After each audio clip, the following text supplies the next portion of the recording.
అట్లా మమ్మల్ని ఇట్లా డివైడ్ చేసి నువ్వు ఇంత మమ్మల్ని చూసినప్పుడు వాళ్ళని కూడా పట్టించిన వాళ్ళు కూడా చూసి నువ్వు వాళ్ళు కూడా చెక్ చేసి వాళ్ళు కూడా ఆఫ్ చేస్తూ ఆగుతారు కదా. అంటే మిమ్మల్ని పట్టుకొని చెక్ చేసిర్రు అంటే వాళ్ళు మీకు సేమ్ ప్రాసెస్, వాళ్ళకి సేమ్ ప్రాసెస్, డిఫరెంట్ మీరు ఏమి ఎందుకు చెయ్యరు? మాకు చేసిన వాళ్ళకు కూడా చేయొచ్చు కదా. చేస్తున్నారు కదా. ఎక్కడ మీరే చేస్తున్నారు చెప్పారు మరి? కదా. చేస్తే మమ్మల్ని చేస్తున్నారు, ఓకే. ట్రాన్స్జెండర్స్ చేస్తున్నారు. ఆ. ఒకటి నేను అనేది ఏంటంటే మమ్మల్ని మీరు చేస్తున్నారు అన్నారు కదా. ఉమ్. నేను ఒకప్పుడు ఒక అబ్బాయి లెక్కనే ఉండేది. ఓకే. నేను ఒకప్పుడు అబ్బాయి లెక్క ఉండేది. నేను వచ్చి వెంటనే చేంజ్ అవ్వాలంటే నాకు ఎవరిస్తారు? మనీ ఇవ్వరు కదా. ఉమ్. నేను సంపాదించుకోవాలి కదా.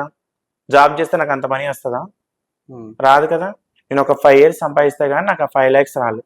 5 years అయిందా మీకు 5 lakhs సంపాదించడం? ఆ, ఉమ్. అవన్నీ సంపాదించి అప్పుడు నేను లేడీ లెక్క కొందరు change చేయాలి. ట్రాన్స్జెండర్ గా డబ్బులు సంపాదించి 3 floors 4 floors కట్టిరని చెప్తారు, నిజమేనా? కట్టుకునే వాళ్ళు కట్టుకుంటారు. మీ దాంట్లో ఉన్నారా ఎవరైనా? మా దాంట్లో అంటే ఇంకా నాకైతే తెలియదు కానీ మరి కట్టారనే న్యూస్ ఉంది. ఉన్నారా? అంటే మీ సర్కిల్ లో కూడా కట్టుకుంటారు.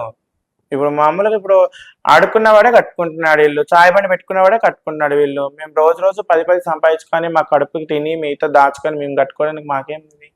మేము కట్టుకోకూడదా? మేము ఉండద్దా? ఎంతకని ఇవ్వాలి రెంట్స్? 15,000 20,000 సింగిల్ బెడ్రూమ్ మాకైతే. అదే మామూలుగా పబ్లిక్ అయితే 8,000 6,000 7,000. మా దగ్గర ఎందుకు అంత డబుల్ అమౌంట్ తీసుకోవాలి? ఎందుకు తీసుకుంటారంట? ఎందుకు తీసుకుంటున్నారు మీకే తెలియాలి మరి. నేనైతే ఎప్పుడూ ఇయ్యలేదు ఎవరికి rent. మీరు ఇయ్యలేదు కానీ మీరు పబ్లిక్ అడగండి ఎందుకు తీసుకుంటున్నారా మరి. అంటే ట్రాన్స్జెండర్ దగ్గర ఎక్కువ డబ్బులు ఉంటాయి, ట్రాన్స్జెండర్ సంపాదించుకుంటారు. అట్లా కాకపోయినా కూడా ఇప్పుడు మీ గ్రూప్ గానీ ఎక్కువ మెంబర్స్ వస్తారు, ఎక్కువ యూసేజ్ అవుతుంది, ఎక్కువ వాటర్ గానీ. ఇప్పుడు నార్మల్ అబ్బాయిలు గానీ వీళ్ళు గానీ తక్కువ ఉంటారు అని ఎందుకు ఆ తక్కువ feeling లో ఉంటారు? ఉంటారు. అబ్బాయి ఒక్కడైనా బ్యాచులర్ రూమ్ తీసుకుంటాడు, 4 తీసుకొచ్చి తాగుతాడు, ఆ రోజు 4 వాటర్ యూజ్ అవుతుంది కదా. ఉమ్. మరి వాళ్ళకి ఎందుకు తీసుకోరంట? ఓకే. అది. సో డిఫరెన్స్ అయితే మీకు అన్ని విధంగా కాస్ట్లీ ఉంటది ఆ, అంటారు. మరి ఇప్పుడు మీరు బ్రాండెడ్ దగ్గరికి ఎక్కడికైనా కార్స్ కానీ ఇవన్నీ కూడా ఆన్లైన్ లో కొంటూ ఉంటారు కదా. మీరు ఇప్పటివరకు ఏదైనా హైయెస్ట్ వాల్యూ కాస్ట్ ఏదైనా కొన్నారా? లేదండి, నేనైతే ఏం కొనలేదు ఇప్పుడు దాకా. మీ సర్కిల్ ఎవరైనా కొన్నారు? కొన్నారు, మా ఫ్రెండ్స్ కొనుక్కున్నారా?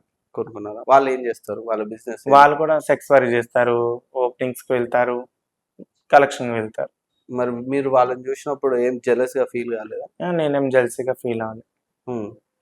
నాకు ఉన్నంతలో ఉంటే చాలు. తినడానికి తిండి, కట్టుకుంటే బట్టలు, ఉండడానికి నీడ చాలు. ఆస్తులు అంతస్తులు సంపాదించుకొని ఎక్కడ పోయేటప్పుడు రూపాయి కూడా తీసుకోము. ఉన్నంత వరకు లైఫ్ ఎంజాయ్ చేస్తే చాలు. మీ ఏంది రిలేషన్ గురించి, మ్యారేజ్ లైఫ్ ఎట్లుంటది మీది? అసలు మీరు చేసుకునే ఉద్దేశం ఉందా? మీరు చేసుకుంటారా? ఆల్రెడీ నేను ఒకసారి మోసపోయానండి. ఇంకా మ్యారేజ్ రిలేషన్స్ అవన్నీ అయితే ఏం ఇంట్రెస్ట్ లేము. ఏది అబ్బాయిగా ఉన్నప్పుడు మోసమైందా? లేదు, ఇలా ట్రాన్స్జెండర్ కింద చేంజ్ అయ్యాకని. ఏంది స్టోరీ ఏమైంది? ఒక అబ్బాయి నన్ను లవ్ చేశాడు. నీకు నాకు సెట్ అవ్వదని నేను చెప్పాను.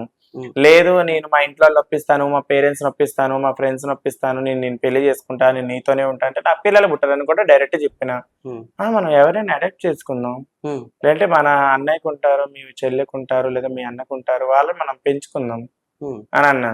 ఇన్ని మాటలు చెప్పి నాతో 3 years బాగానే ఉండి నా దగ్గర ఉన్నదంతా తీసుకొని, నా దగ్గర ఉన్నదంతా వాడుకొని, నా దగ్గర ఉన్నదంతా లాక్కొని అన్ని చేసి 3 years తర్వాత పెళ్లి చేసుకుందాం, ఇంకా ఎన్ని ఇయర్స్ అని ఇట్లానే ఉంటాం అనేసరికి సరే నేను ఇంటికి వెళ్ళొస్తా అని చెప్పి ఇంటికి వెళ్ళొచ్చి మా ఇంట్లో ఒప్పుకోవట్లేదు అని చెప్పి మోసం చేసి పోయిండు.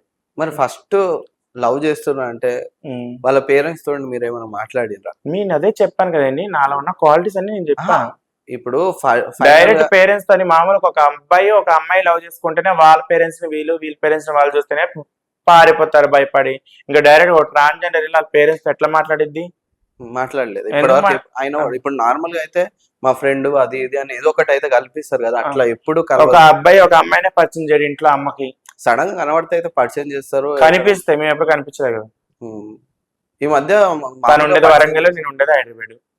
వాళ్ళ పేరెంట్స్ ఆడుంటారు, మేము ఇక్కడ ఉంటాం. మరి 3 years మీకు ఎప్పుడు డౌట్ కొట్టలేదా ఈయన నన్ను వాడుకుంటుండో డబ్బుల గురించి కానీ దీని గురించి కానీ? రాలేదు, ఎప్పుడు డౌట్ రాలేదు. అంటే ఆయన ఏంది ఆయన సైడ్ నుంచి ఆయన కరెక్ట్ ఉన్నాడు, వాళ్ళ పేరెంట్స్ వల్ల వదిలేసారు అని ఇప్పటికి నమ్ముతున్నారు? నేను నమ్ముతున్నాను, వాళ్ళ పేరెంట్స్ వల్లే వదిలేసాను నేను నమ్ముతున్నాను. మరి అది ఎంతవరకు నిజం, ఎంతవరకు కరెక్ట్ నేనైతే ఇప్పటి వరకు ఎవరిని అడగలేదు, వాళ్ళ ఫ్రెండ్స్ని అడగలేదు, వాళ్ళ పేరెంట్స్ని అడగలేదు, ఎవరితో మాట్లాడలే.